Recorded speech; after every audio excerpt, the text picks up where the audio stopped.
जय हिंद दोस्तों। आज मेरा 10वां दिन है वीडियो बनाने का और मैं खुद को 1% बदल कर आज खुद को 10% तक सुधार गया। और इस 10 दिनों में मैंने एक चीज़ सीखा कि कोई अपना नहीं होता मेरे भाई, कोई नहीं होता। सब इंसान हैं, कोई किसी को अपना मान के मत रखो।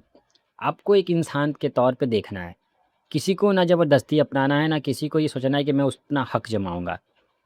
बस अगर आपको किसी की ज़रूरत है तो आपके ज़िंदगी में कोई ना कोई आएगा, आपकी मदद करेगा। अगर आप उस लायक हो, अगर आप भी दूसरे की मदद करते होंगे तो। और ये मन में गलतफ़हमी मत पालो कि सब मेरा है, मैं सबको अपना हक से रखूँगा या सब पे अपना हुक्म चलाऊँगा, तो ऐसा कभी नहीं होगा। जो आपका है उसकी कद्र करो, ना कि ज़बरदस्ती उस पे हक जताओ। क्योंकि ज़्यादा हक जताने से ना लोग दूर भागने लगते हैं। क्योंकि आप हक जता रहे हो अपने लिए, उसके अच्छे चीज़ के लिए, कि वो गलत ना करे, आप मुझे समझा रहे हो, हर चीज़ का रोक-टोक कर रहे हो। लेकिन सामने वाले की क्या मन-मर्ज़ी है आपको नहीं पता। आप बस अपने मतलब के लिए उसे बोलते हो कि भाई ये मत करो, वो मत करो। अब सामने वालों को लगेगा कि ये बार-बार मुझे रोक-टोक रहा है। लेकिन सामने वाला ये नहीं देखेगा कि मैं किस लिए उसे मना कर रहा हूँ।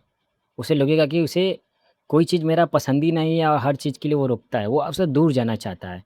अगर ऐसा है ना तो उसको बांध के मत रखो। अगर उसे दूर जाना रहेगा तो वो दूर चला जाएगा। यही दौर चल रहा है आज के दिनों में। आप खुश रहो अपने आप में और सबसे बड़ी बात है कोई चीज़ से लगाव मत करो। लगाव रखो तो निर्जीव चीज़ें से जिसमें ना जान हो ना कुछ। जैसे फ़ोन हो गया, ये आपका है, पेड़-पौधे हो गए हैं, किसी के नहीं होते वो। आप मान लो वो आपके तो वो आपके हैं। वो ये नहीं कहेंगे कि भाई मैं तेरा नहीं हूँ, मुझ पे ये मत कर। आपका जो मन मर्ज़ी वो करो। कभी आपको रोकेंगे टोकेंगे नहीं।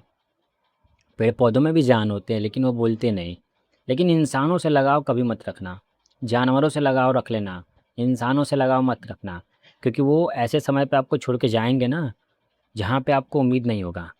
आपसे इस तरीके से बात करेंगे, आपके घरवालों से ऐसे बात करने लगेंगे कि आपको उम्मीद तक नहीं होगा कि ये व्यक्ति ऐसा हो गया। लगाव ही सबसे बड़ा घाव का कारण है। और आप चाहते हो कि घाव ना लगे तो फिर आप किससे लगाव ना रखें। लगाव रखना है तो खुद से रखें, अपने परिवार से रखें। अगर कोई है भरोसे के लायक तो उसे परख लो, क्योंकि परखने से कोई आदमी नहीं पहचान जाता। समय आने पर वो आदमी की क्या पहचान होती है वो आपको दिख जाएगी।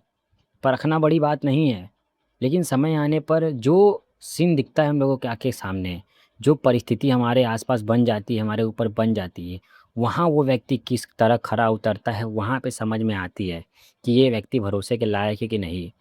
अब आप उस पे भरोसा दे रहे हो, अपना सब कुछ दे रहे हो, लेकिन समय आने पर वही भरोसा अगर उसने तोड़ के आपको छोड़ के चला जाए, तो आपको असल में रियलाइज़ होगा कि आप कितनी बड़ी गलतफ़हमी में थे कि वो चीज़ मेरा है। कभी कोई की चीज़ आपका है ही नहीं। सबको एक दिन चले जाना है, कुछ नहीं है अपना। बस एक चीज़ है कि अगर आप दूसरों की मदद कर रहे हो, तो आपके हर स्थिति में कोई न कोई व्यक्ति आपकी हर समस्याओं का समाधान करने आएगा। हाँ दोस्तों, हमेशा निस्वार्थ रहो। आपसे जो बन बच गया वो करो, पर किसी से लगाव मत रखो। उम्मीद मत रखो कि मैं इसके लिए ये कर रहा हूँ तो सामने वाला मेरे लिए ये करेगा। एकदम भूल जाओ, अपने से करने के बाद भूल जाओ। वो बोले फिर भी भूल जाओ।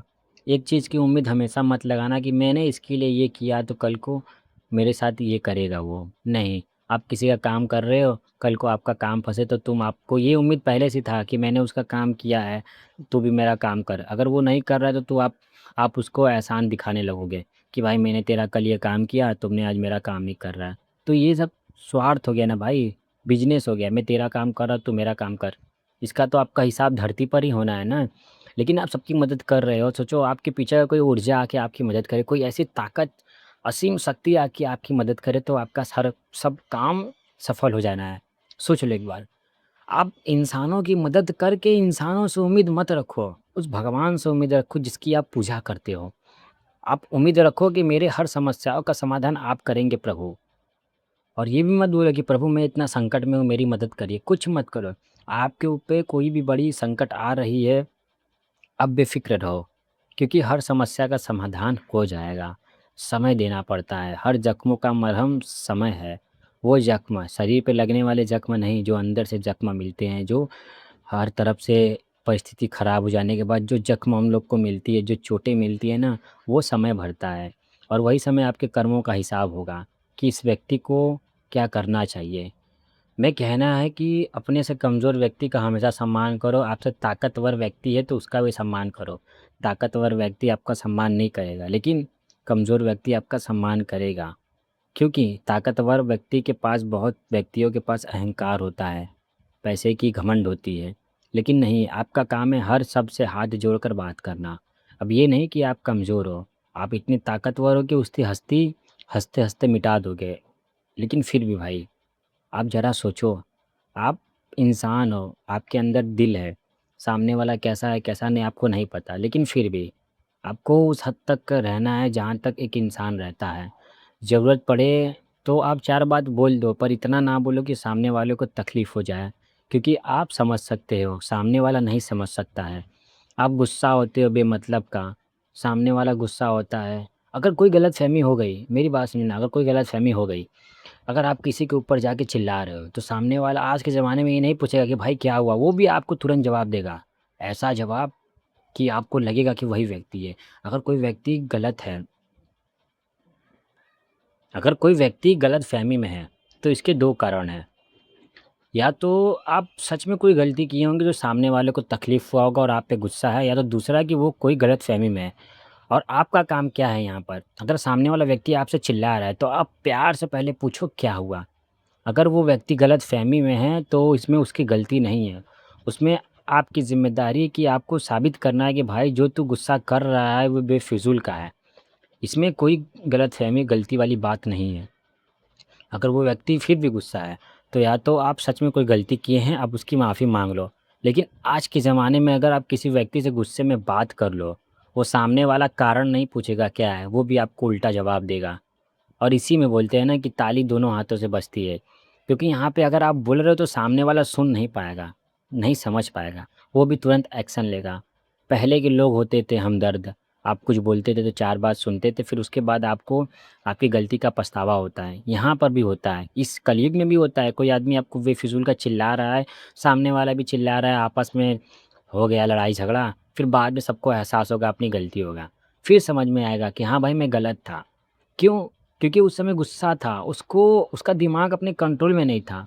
सबसे बड़ी प्रॉब्लम तो ये होती है कोई व्यक्ति तुरंत गुस्सा हो जाता है। आज के ज़माने में बच्चा हो चाहे बड़ा, उसको आप छोटी सी बात बोलोगे तुरंत चिढ़ जाएगा, गुस्सा हो जाएगा। क्यों? क्योंकि उसका मन कभी शांति नहीं था, हर वक़्त उसका मन इधर-उधर लगा रहता है। मन को शांति चाहिए, तभी वो हर समस्याओं का समाधान अपने से निकालेगा। अगर आप उसे कुछ बोलोगे, अपने आप का मन शांत रहेगा ना, तो आपके ऊपर कोई 4 बात बोलेगा ना तो आप सोचोगे पहले कि ये क्यों ऐसा कर रहा है? शायद आप पहले पता लगाओगे कि क्यों ऐसा ये कर रहा है, ऐसा क्यों बोल रहा है? अगर बेमतलब का बोल रहा है तो भाई सामने वाले को आपको बोलने की ज़रूरत ही नहीं है, सामने वाले को अपने आप पछतावा हो जाएगा। और पछतावा से बड़ी सज़ा कुछ होती ही नहीं है। उसको एहसास हो जाए कि मैं गलत हूँ, और जिस इंसान को ये एहसास होता है कि भाई मैं गलत हूँ ना, उसको अपनी गलती का एहसास एकदम से हो जाता है। जैसे बोलते हैं ना साँप भी मर जाए लाठी भी ना टूटे, तो यही होता है कि सामने वाले को बस उसकी गलती का एहसास दिला दो, बाकी आपको कुछ करना नहीं है। बाकी वो आपके सामने हाथ जोड़ कर आएगा माफ़ी माँगने, अगर उसको उसकी गलती का एहसास हो गया। कोई भी इंसान क्यों ना हो, कितना भी कठोर क्यों ना हो, कितना भी गिरा हुआ क्यों ना हो, हर व्यक्ति को पता रहता है कि वो जो कर रहा है सही है या गलत। एक व्यक्ति अगर कोई गलत काम कर रहा है तो उसको ही पता होता है कि वो सही है कि गलत, सामने वाले उसे बताने की ज़रूरत नहीं होती। और यही व्यक्ति अगर जानते हुए भी कोई गलत काम कर रहा है तो दुनिया का सबसे बड़ा पाप वही कर रहा है। तो दोस्तों, हर व्यक्ति की मदद करो, कभी भी कोई आप पे गुस्सा है तो आप भी तुरंत गुस्सा ना हो, उसे समझाइए या समझिए कि कौन-सा प्रॉब्लम है कि वो गुस्सा है। सबसे बड़ी यही बात है कि किसी के गुस्से को समझिए, बाकी कभी भी कुछ नहीं होगा। तो दोस्तों, आज का भी मेरा 9 मिनट का वीडियो पूरा हो गया, चलता हूँ। जय हिंद दोस्तों।